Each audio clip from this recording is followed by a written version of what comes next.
there's ambulances now and all the emergency personnel. I'm watching. It was a huge boom. That's former Toronto resident Steve Epstein speaking to me by phone from his apartment in Ashkelon, Israel, just moments after a rocket attack hit a house across the road from where he and his family now live. The Epsteins had fled to a nearby shelter when the air raid sirens went off in the Afridar neighbourhood of Ashkelon. Reports say Palestinian rockets fired from the Gaza Strip hit 14 targets in Ashkelon on Wednesday, including an empty school. I'm Ellen Besner, and this is what Jewish Canada sounds like for Thursday, May 12th, 2021. Welcome to the CJN Daily, sponsored by Metropia. We'll have more from Steve a little later in the show about what it's been like for him living under the latest surge of violence in Israel this week. But first, the MS St. Louis saga. It's the 82nd anniversary today of the beginning of the ill-fated voyage in 1939 of the famous wartime passenger ship full of 900-plus German refugees fleeing Hitler's persecution of European Jewry. Coming up, we'll hear from a Canadian woman whose family was on the St. Louis about how her family survived after Canada and others turned the ship away. Mr. Speaker, today I rise in this House of Commons to issue a long overdue apology to the Jewish refugees Canada turned away. That was Canadian Prime Minister Justin Trudeau in November of 2018.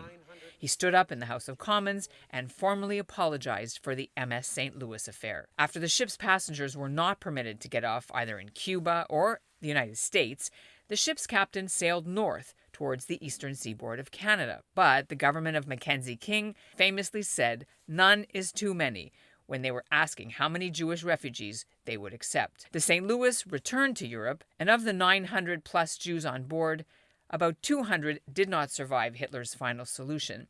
The rest spent the war in England or in other countries, including Gilda Spitz's in-laws. Gilda joins us now. Hi, Gilda. Welcome to the podcast. Thank you very much for inviting me. It's great to have you. Gilda, set the scene for us. Who were your relatives who were involved in the St. Louis story? This is a story of my husband's father, aunt, and grandmother. Okay. Where were they living and what were their circumstances they could afford to get out? They came from a city called Breslau in eastern Germany. Actually, that city is now part of Poland, not Germany.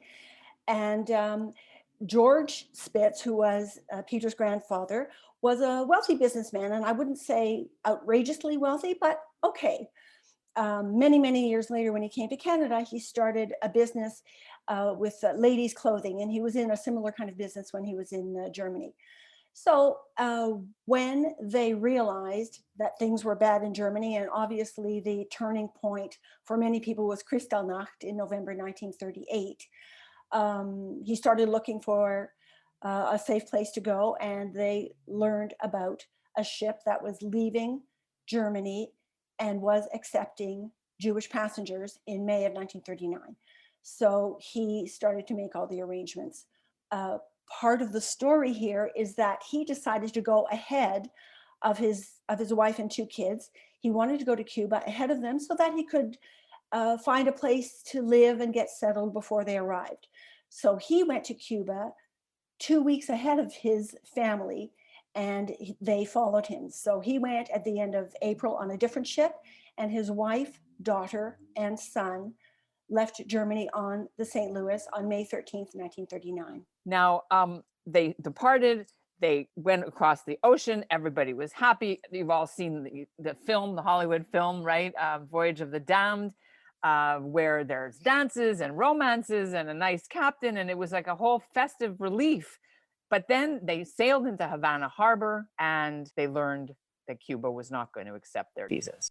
Yes, but George arrived 2 weeks earlier before this law was enacted. So he was allowed into Cuba. 2 weeks later, the rest of them were not.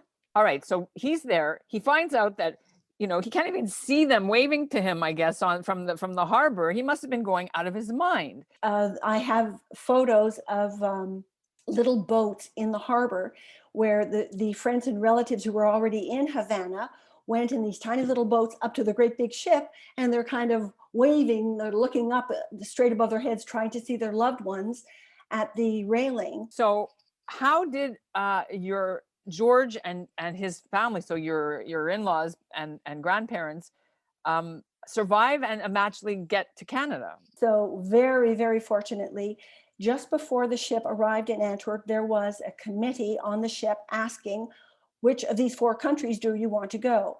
And Vera Spitz, who is my husband's grandmother, said she wants to go to England. She and her children wanted to go to England, and that turned out to be the safest place. How did they get together after the war? George was still in Cuba, and Vera was in London with her kids. Somehow they kept in touch, and I'm going to assume by letters, we don't know for sure, but somehow once he knew that his family was in London, he found a way to sail back across the Atlantic, and he joined his family in London, and that's where they spent the war years. And how did they come to Canada? They stayed over the war years. Actually, George served in the British Army, and when Eric was old enough, he did too. When he arrived in England, he was 14, but by the end of the war, he was old enough, and so they both served in the British Army. And Eric and his sister Ushi both met their future husband and wife in London. So after the war, they applied to come to Canada. It was a larger family by then with in-laws and whatever, and the entire extended family came to Canada in 1948 and 49 and settled in Toronto. You were at that ceremony when the Prime Minister, Justin Trudeau, he stood up in the House of Commons and he apologized. It took nearly 80 years. How did the survivors and their families view the value of this apology? Some of us were very skeptical about the whole idea. Like, it's just a lot of words, like he's just going to stand up and say something, who cares? But I believe that most of us came away feeling very, I'm not sure if the word is vindicated, but at least accepted that this is an important story that people need to know about. And this was an important thing for the Prime Minister to do. And that's all the time we have for this show. Thanks, Gilda, for bringing the story of your family's journey and the ill-fated MS St. Louis as we mark the 82nd anniversary.